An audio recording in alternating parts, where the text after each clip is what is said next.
இந்த பாடம் என்ன பாடம்? ஃபிக்ஹ் பாடம்.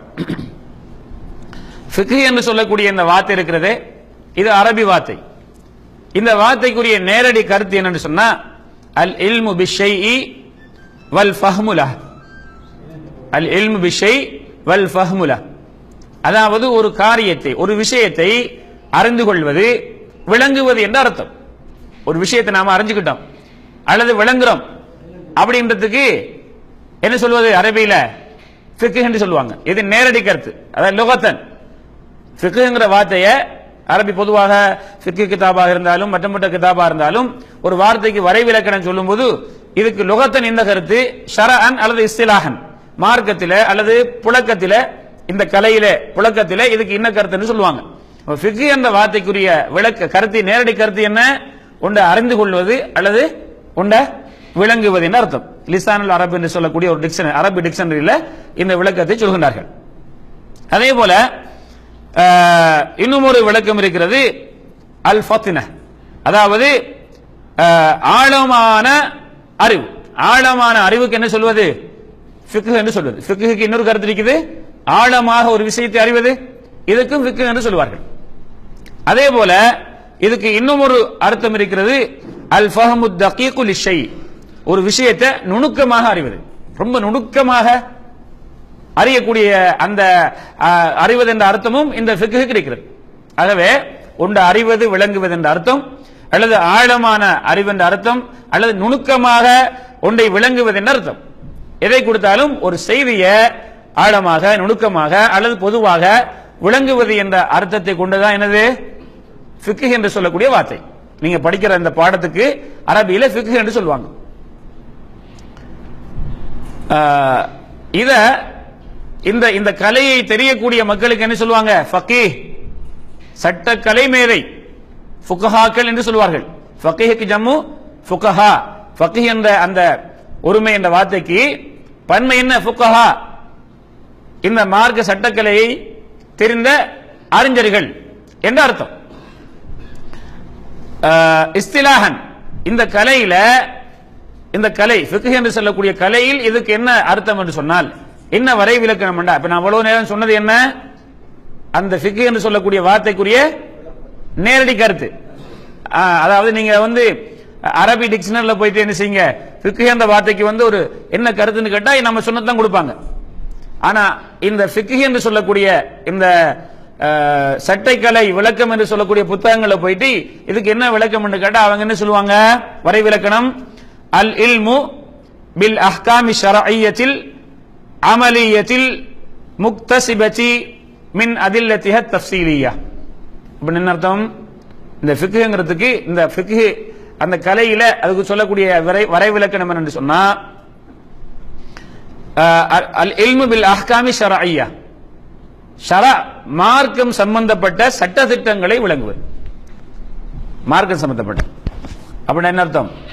மார்க்கம் அல்லாத பல விஷயங்கள் இருக்குதே, அப்படின்னா என்ன அர்த்தம்? எத்தனையோ கலைகள் இருக்கிறது, லாங்குவேஜ் படிக்கிறது, அதுவும் ஒரு அறிவுதான். அதை அறிந்து கொள்றது ஃபிக்ஹ் அல்ல. அல்லது விஞ்ஞானம் என்று சொல்லக்கூடிய டாக்டர் படிக்கிறவங்க அல்லது மற்ற கலைகள், விஞ்ஞானம் சம்பந்தப்பட்ட அறிவு, அதுவும் அறிவுதான். இப்ப இந்த அறிவுக்கு ஃபிக்ஹ் என்று சொல்லதில்லை. அல்லது இன்ஜினியரிங், இது சம்பந்தப்பட்ட அறிவு, இதை படிக்கிறவங்களுக்கு ஃபிக்ஹ் என்று சொல்லலை. ஃபிக்ஹ் என்ன? ஷரா, மார்க்கம் சம்பந்தப்பட்ட விஷயங்களை, மார்க்கம் சம்பந்தப்பட்ட சட்டத்திட்டங்களை, ஹராம், ஹலால், வாஜிப் என்று சொல்லக்கூடிய சட்டத்திட்டங்களை அறிந்து கொள்ளக்கூடிய அறிவு. எப்படிப்பட்ட? அல் அமலியா, செயல் வடிவத்தில் நாங்கள் செய்யக்கூடிய. அப்படின்னு என்ன அர்த்தம்? நம்ம வாழ்க்கையில நடைமுறையில் செய்யக்கூடிய செயல்கள். தொழுகை எடுத்துக்கங்க, இந்த தொழுகை எப்படி தொழுகிறது? தொழுகை எப்படி ஆரம்பிக்கிறது? தக்பீர் சொல்லுவது எப்படி? கை கட்டுவது எப்படி? ருக்கு எப்படி செய்யறது?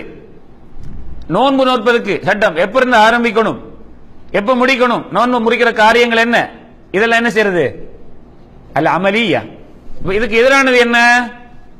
உதாரணமாக அகீதா, அகீதா சம்பந்தப்பட்ட அறிவு, அதுவும் மார்க்கம் தான். ஆனா அகீதா சம்பந்தப்பட்ட அறிவு இதுல வருமா? ஃபிக்ஹ்ல வராது. அது என்னது?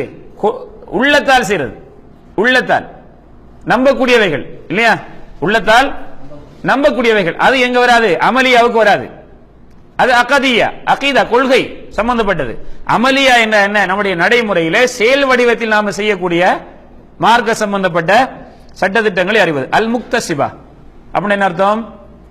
நாங்களாகவே என்ன ஆய்வு செய்து நாங்களாகவே தேடி பெற்றுக்கொண்ட அறிவு. அப்படி இல்லாம நபிமார்களுக்கு அல்லாஹ் வஹி அறிவிக்கிறார், வஹி மூலமாக வருகிறது. இந்த அறிவுக்கு பேர் ஃபிக்ஹா இல்ல, இது ஃபிக்ஹ் கிடையாது, இது வஹி. ஒன்று குர்ஆன் அறிக்கும் அல்லது ஹதீஸ் அறிக்கும், இதுக்கு ஃபிக்ஹ் என்று சொல்லதில்லை. நாங்க என்ன செய்யறோம்? அதை ஆய்வு பண்ணி எடுக்கிறோம். ஒரு குர்ஆன் வசனத்தை அல்லது ஹதீஸை வச்சு ஆய்வு பண்ணி அதுல என்ன சட்டம் இருக்கிறது, அதுல என்ன சட்டம் இருக்கிறது என்று எடுப்பதற்கு பேர் என்ன? முக்தசிபா. நினைட்டீங்களா? மின் அதில்லத்திஹ தஃசீலியா, விரிவான ஆதாரங்கள் இருந்து, குர்ஆன்ல ஹதீஸ்ல உள்ள விரிவான ஆதாரங்கள், அதுல இருந்து ஒரு சட்டமேதை, ஒரு முஜ்தஹித், ஆய்வு செய்யக்கூடியவர் என்ன செய்கிறார்? அவராக ஆய்வு செய்கிறார். ஆய்வு செய்து அதுல ஒரு சட்டத்தை நமக்கு எடுத்து கொடுக்கிறார். அதுல நமக்கு ஒரு சட்டத்தை எடுத்து கொடுக்கிறார். இதுக்கு பேர் என்ன? அப்ப ஆழமாக அங்க போய் அதை ஆய்வு செய்து அதுல இருந்து அவர் நமக்கு ஒரு சட்டத்தை எடுத்து தருகிறார். இதுக்கு பேர் என்ன? ஃபிக்ஹ். ஃபிக்ஹ் என்ன? விரிவான ஆதாரங்களிலிருந்து ஆய்வு செய்து அமல் செயல் வடிவத்தில் உள்ள மார்க்க சம்பந்தப்பட்ட சட்டத்திட்டங்களை அறிந்து கொள்ளக்கூடிய அறிவுக்கு பேர் என்ன? ஃபிக்ஹ். உதாரணமாக ஒரு நாளைக்கு 5 நேரம் தொழணும், ஒரு நாளைக்கு 5 நேரம் தொழ வேண்டும், இதுக்கு பேர் ஃபிக்ஹா? இதுல ஒரு ஆய்வுமே இல்ல. இது ஆய்வு நடந்திருக்குதா? இது ஆய்வு ஒன்றும் நடக்கலையே, ஆய்வு நடக்கல இதுல. ரசூலுல்லாஹி ஸல்லல்லாஹு அலைஹி வஸல்லம் சொன்னாங்க ஒரு நாளைக்கு எத்தனை தொழுகை ஃபர்துன்னு சொன்னாங்க? 5 ஃபர்து, ஒரு நாளைக்கு 5 நேரம் தொழணும், அது தெளிவாக சொல்லப்பட்டிருக்கிறது. இதுல என்ன ஆய்வு செஞ்சுக்கிறோம்? அப்ப இது ஃபிக்ஹ் அல்ல. ஃபிக்ஹ் என்ன? ஒரு செய்தி குர்ஆன் வசனத்திலேயோ ஹதீஸ்ல இருக்கிறது, அதை உள்ளே மறைந்திருக்கிறது, உள்ளே மறைந்திருக்கிறது. அதை போய் நாம் என்ன செய்வது? நாங்கள் அல்ல, மார்க்க மேதைகள் தேடி இதுல என்ன சட்டம் இருக்கிறது, இந்த ஆயத்தில இந்த சட்டத்தை அல்லாஹ் வைத்திருக்கிறான் என்று அவர்கள் தருகிறார்களே சட்டத்திட்டங்கள், அதற்கு பேர் தான் என்ன? ஃபிக்ஹ். பண்ணிட்டீங்களா? خير இன்ஷா அல்லாஹ். இப்ப ஃபிக்ஹ்ங்கறத லுகத்தன் வ இஸ்திலாஹன், அதாவது வார்த்தைக்குரிய கருத்து என்ன, புழக்கத்தில இந்த சட்டக்கலை என்று சொல்லக்கூடிய அந்த கலையில இதுக்கு சொல்லக்கூடிய வரைவிலக்கணம் என்பதை என்ன என்பது